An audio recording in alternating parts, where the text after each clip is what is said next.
Honesty, okay. And follow through. Follow through. Sometimes when I'm thinking about this one, I use examples or whatever, and I don't know what you use to answer the, sometimes it's almost like you gotta go to your relationship on this one, a little bit. If you're married, right, right? Trust, honesty, right? It's important. Follow through, important, right? What else? Being able to own up to your own mistakes. Owning up to your mistakes. Hey, I messed that one up. I'm sorry. You talk about a great behavior that can build trust. That statement carries huge weight. And that's no different than this team, right?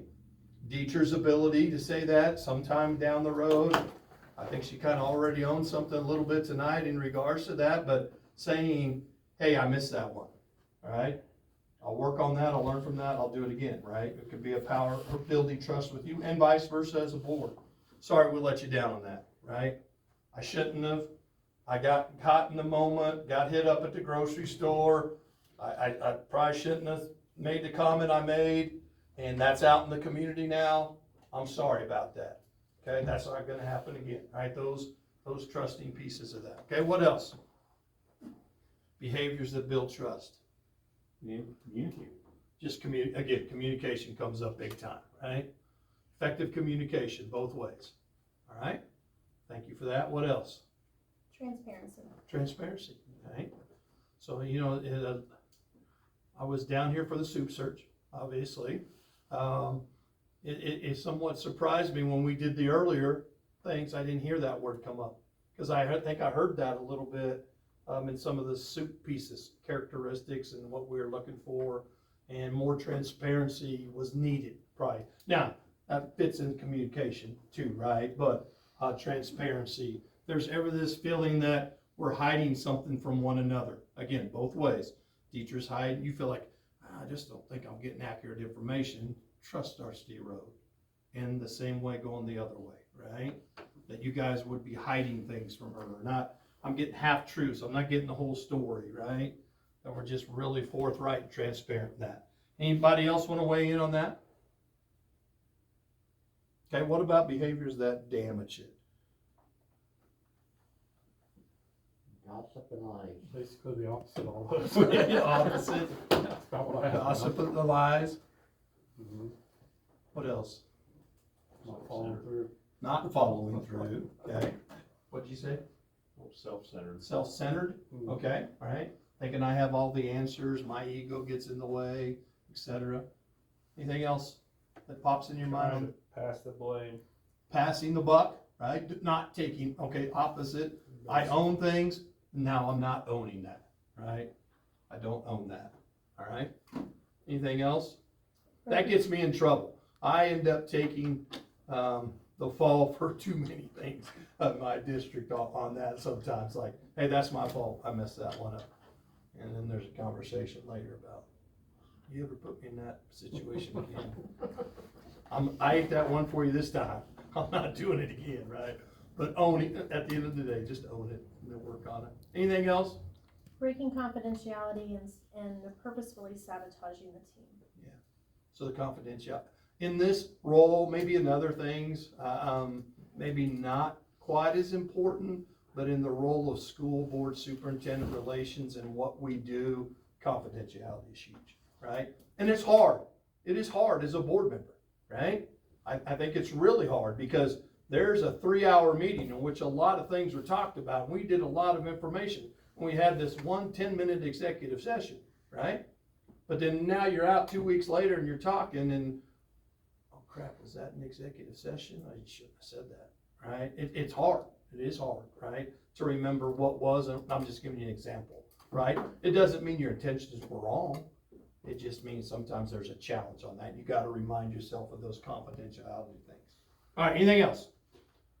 This little graphic I think is just fun to talk about. If you were headed to Denver, Colorado in your car, do you feel good about what the information is being communicated to you? Do you trust what it is telling you? You feeling good about heading out, no gas station, or make it the desert? You're in Arizona, you're leaving Phoenix, driving to Vegas. You feeling good about it? Yeah. What's that? Is that full? Is it full? There's 2 F's. Is it empty?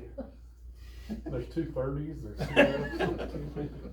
I Yeah. see red, which means warning in my I think I mind. want it to be straight up, but I don't really know.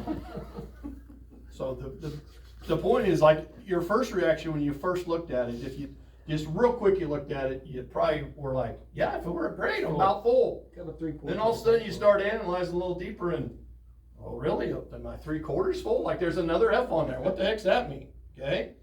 What's this mean? I don't even know what 30 means. I don't know what that means. What's that telling me?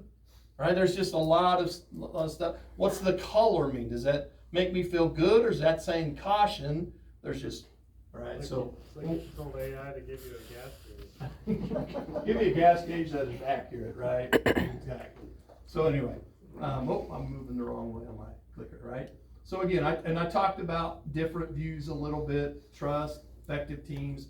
We all bring different perspectives. Our roles give us different information.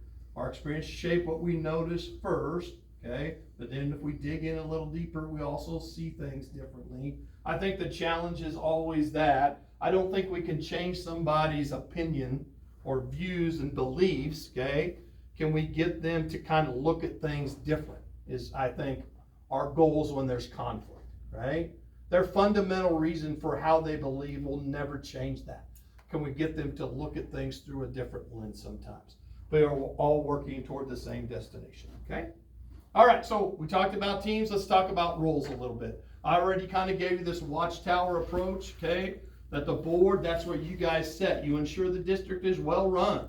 And you guys feel pretty good about that, honestly, right now in a lot of your comments. But you give general oversight, obviously, to the budget. At the end of the day, you hire everyone, right? A lot of times those are recommendations for you, but you ultimately agree to hire everybody in this district, okay? So it's your job to kind of work on those type of control towers things. And again, Deetra's in this day-to-day operations part of the district. She's running the district. There's actually a state statute that puts her in charge of that.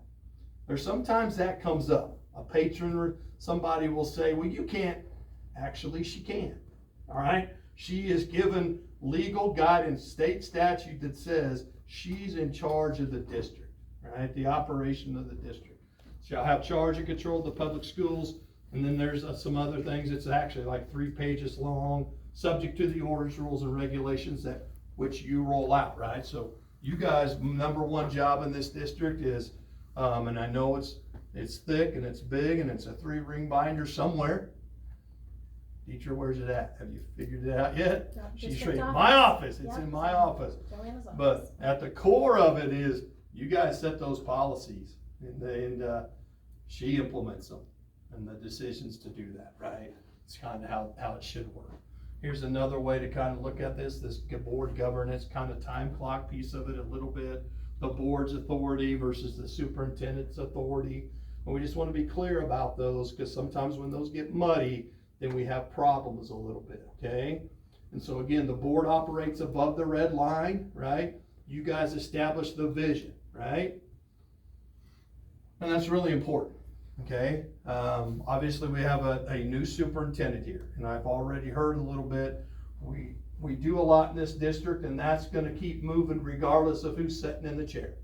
Not to devalue Deetra's work and what she's gonna bring to the table, but there's just things here, right? We can keep going on, right?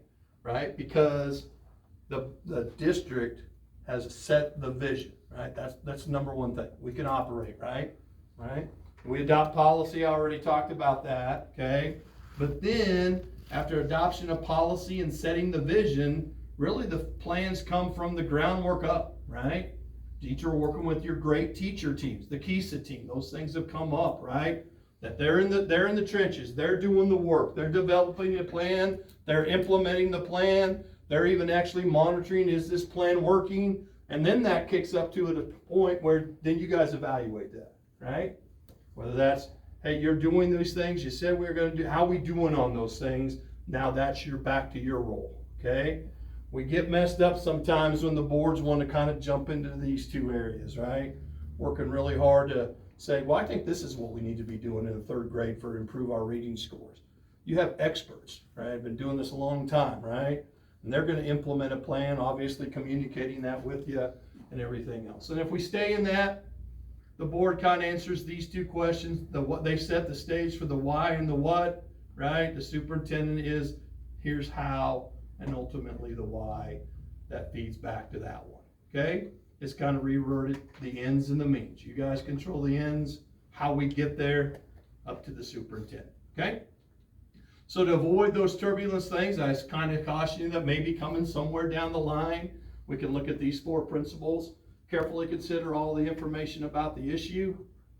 So I'll just tell this story without, it's kind of bad that I'm right up the road, and so when I say things, then you guys know people. Well, I'm on the hospital board now. Yay, I needed one more thing to do, right?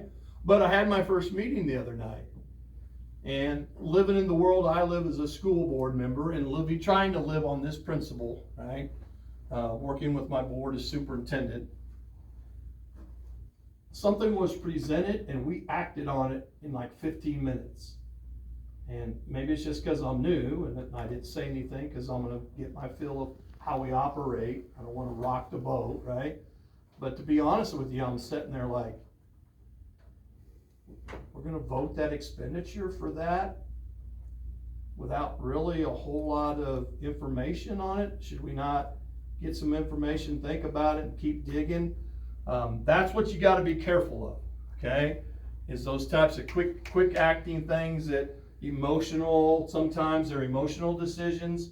If we set a culture and a precedence that we're going to give things time, we're going to bring things, ask questions, dig deeper, keep going. That's kind of the world we want to live in, okay? Now, certain things come up, and you guys know this, that you need to act on that night, all right? There are things that do that, but if you can live in the world of keep considering all the information and don't make those hasty decisions, sometimes those can happen good for you. Ask clarifying questions. You are an individual board member working on a team of 7, but that doesn't mean you can't think independently. And oftentimes, if we don't do that, then we don't get potential landmines that are out there if I would have asked some of those questions, okay? So, and I think if you have a good board culture, where you respect everybody's opinion, we're open to dialogue. What's your concern? How do you see this happening? What's the red flag? Oh man, I never thought about that. I never even saw that one coming. I just thought this was gonna be great. I didn't even understand potentially that could happen, right? So, and then you get to vote your conscience, okay? So we were talking about roles, communications already come up a little bit, right? There's lots of ways to look at communication. We're gonna look at it through this lens a little bit tonight. So ASAP, right? I don't think I put this one on your sheet. I had it one time, it's too hard. Just somebody, I know what it means. Don't say as soon as possible, right? Share your definition of what that means in regards to communication. The supporting teacher knows this. There's just way too much. Everything's different. Every case is different as far as what, you can't set a time limit because there could be legal issues she has to deal with before she sends out a communication. Actually, it's very important that you say that. Under the understanding of the board that, hey, this isn't black and white. Like it's really hard. It's not. Yeah, right? So as a board member, gosh darn it, I wanted to know that and I should have known that. But there may be some other things going on that's the reason why you don't, okay? Mm-hmm. So that's what we're talking about, okay? As we look at it. We all want to, as board members, and we have this need to know. And we should know, okay? But what's that look like? Ross, are you holding your hand like you want to say something? Or Nope. Okay, all right, just checking, right? The baseline agreement. So trying to kind of get our protocol of things set up is what we're after here. Because again, no surprises. We need timely updates on critical issues. Here's always the challenge in schools. What's critical to somebody may not be critical to somebody else, right? What is, I should have known that now, or I wanted to know that, that's not that big of a deal, right? There needs to be some open conversation probably about that, all right? So we don't get ourselves in trouble. Okay, so cancel school due to weather. Whose decision's that? See that? They're all pointing to you. Boy, there's no doubt on this one. All right, superintendent, right? Okay. Does she even, or historically in this district, when it comes to counseling weather, is there much of a conversation about it, or is it strictly the superintendent's decision? I have been called. I've been called. Have you been But it's called? just- No, I'm new enough, I have been called. I haven't, I'm good with that. So why do you think you two have been called? Board president. I'm board president, and I lived out in the country. So you're called because geography. Maybe. Yeah, right, that's understandable, right? And I have to do, because even up in Sherman County, Goodland, what's happening in Goodland may not be happening 30 miles northwest of here, right? And I have a board member that lived up there who I would call often, right, to just give me help me out here. And, so that's valuable to do that. And I don't think I would look at that as being, well, why is he getting called and I'm not? Why is his opinion matter? His opinion matters because it's geography based, right? Your opinion matters because at the end of the day, you're the president of the board, which is not uncommon either, right? But it's good that we know that, right? Call the board, don't call the board. Is the expectation that when this decision comes in December to cancel school, how do you guys find out? School reaches. Call. Same way my kids do. That's right. There's some districts that get really bent out of shape when that's where, I didn't know before they knew. Why they knew before me, right? But in this day and age where with the click of a button, it just Everybody goes can out. know. Okay, right? So you can see what we're doing. Authorities are called to the school. Something happened at the school, obviously that falls on her plate, right? What's the protocol in this district for you guys getting notified of, we have cops at the school? Is that an ASAP? Is that a we need to know now? Only if action needs taken. Okay, define what you mean by action. Kids are going out in handcuffs. She's decided that we need to do something. Basically. Okay? We're at the top of the food chain. There's a lot of steps to get to us, in my opinion. And that's the way. Well, depending on the situation going on, she may be tied up with a lot of Right. stuff too. It may not be she's neglecting you or doesn't know, hey, I need to get the board told, but man, the crap's hitting the fan, if I can say, and I gotta deal with that, right? So I think there's a pretty good understanding that probably on this one, I'm sorry about that she's gonna call you as soon as she can, but it may just have to wait a little bit. And then that leads us into this. Call, email, text, how do you guys find out? Cops got called, they're at the school, the drug dogs are here because a kid, is suspected to have some pot in their locker. How is she communicating that to you? well, I mean, it has to be confidential, it has to be. No, I think, no, again, you can share that. She's not probably gonna mention the student name. I'm not saying you can do that. There's a situation at the school. Well, every kid's gonna know. So we'll probably find out before Yeah, it's I all get that, over. yeah, you're right. Before it's falls out. But how's that communicated? We need to have a little discussion about that. Who's there helping you to communicate to? How are you gonna get that information to them? Usually kind of like what we do right now is I call Ross as the president, and say, you know, what are your thoughts? Do we need to talk to the rest of the board about this, or are we gonna wait to the next board meeting? Where do you want me to be at on this? Mainly because, again, trying to get the lay of the land, like what are the expectations?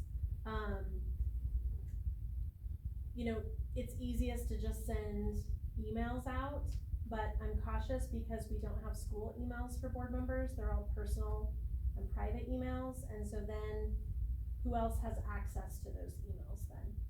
And so who else would be getting that information? So Have you guys ever had a discussion about personal and school emails? So here's just one thing I'd encourage you to think about.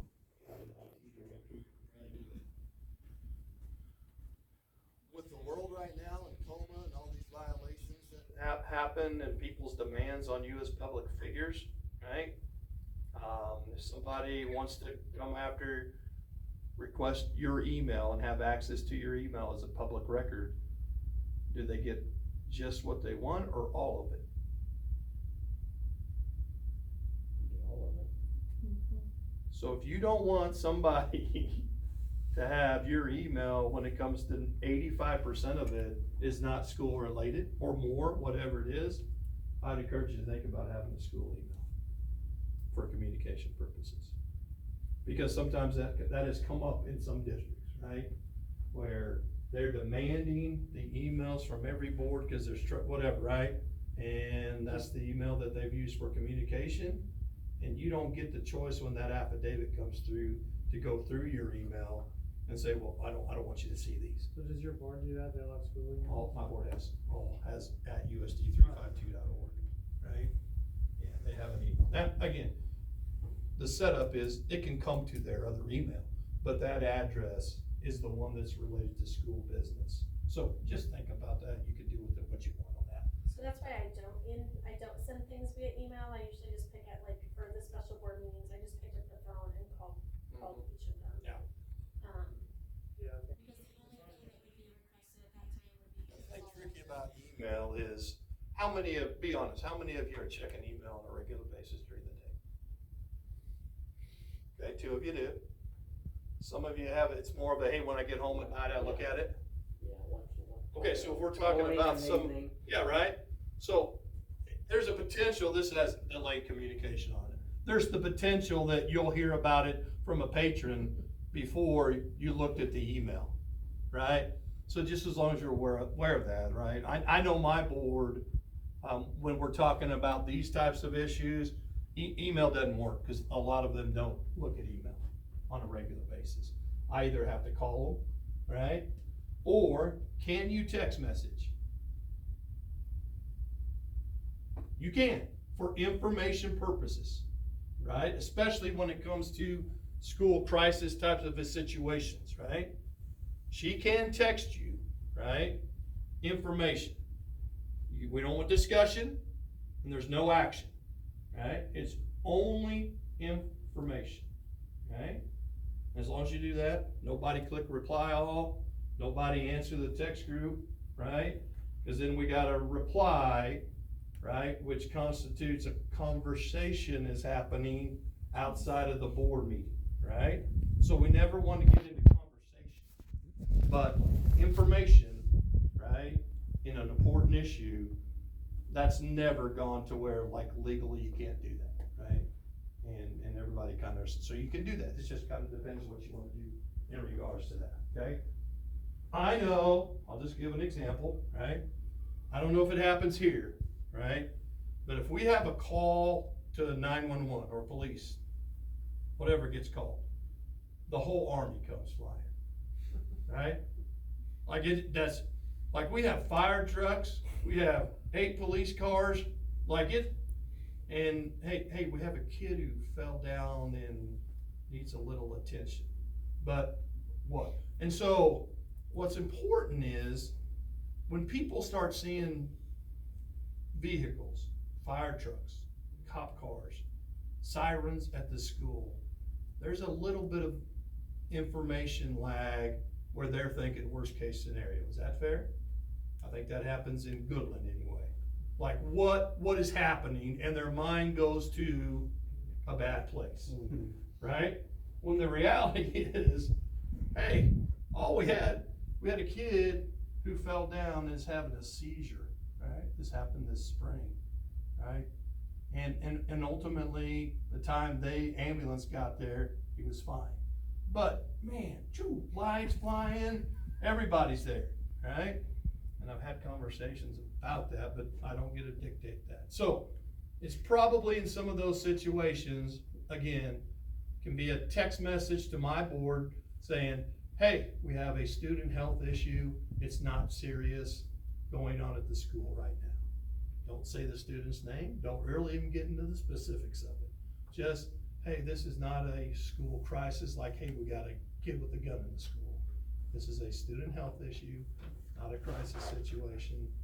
And it's probably important because all of a sudden patrons see cop cars showing up and they're calling the board members, what's going on, right? So, anyway, I probably beat this one enough a little bit on some of those things. So, lines of communication, some districts have actually put If this is an issue for your district, you can do with it what you want, make your own, whatever, they post it on their website. Just to emphasize again to their public, or at least have a document that has some regards for a communication plan on what it means and roles are clearly defined and how we wanna solve issues at the lowest level, right? We always wanna try to do that first. Seems like we live in a world today where no one wants to do that. Everybody just wants to jump it, right? And no one wants to sit down and have a conversation face to face and work problems out. But we as a board collectively can really help situations on our district by funneling it where it needs to go. Any questions on that? Anybody feel like this is an issue for you in the district? Can be. Can be. And I'm not saying it's easy. Again, you're a volunteer community doing, a member of your community doing the best you can, but you are a school board member. And so Dieter knows this, just like I know it. We have patrons that are gonna come to you first. Like, why didn't they talk to the principal? Why didn't they talk to the teacher? Why didn't they talk to the coach? You're their person. You have a relationship and they see you. What's important is, so you're never gonna get out of that role, okay? Here's what I would say is, and I always communicate to my board a little bit about, but there are ways you can limit them coming to you by the answers or how you respond to those things, right? Certain board members do better with that, and patrons learn over time, well, it doesn't do me any good to go to Ross. Ross just gonna tell me, have you talked to the coach? Like, they already know what's gonna happen, right? I'm not gonna talk, every time I go talk to Ross, he just says, well, go talk to the principal. Why are you talking? And eventually, guess what happens, Ross? They quit coming to you. They quit coming to you, right? And what happens a lot, who's my newest board member? You two? Always happens to new board members. They're coming to, like, right? They're coming to you because you're the newbies. And so they see you as the one they can crack and open up, whatever it is, right? So new board members get hounded, right? But eventually they have the ability to kind of defer it and get it to where it needs to go, and it gets communicated over time that way. All right, enough on that. Goal alignment. You guys need a break? Just keep going? Okay, you won't offend me if you have to go to the bathroom. Okay, all right. So we talked about team, we talked about roles, we're talking about communication. Let's talk about goal alignment a little bit, okay?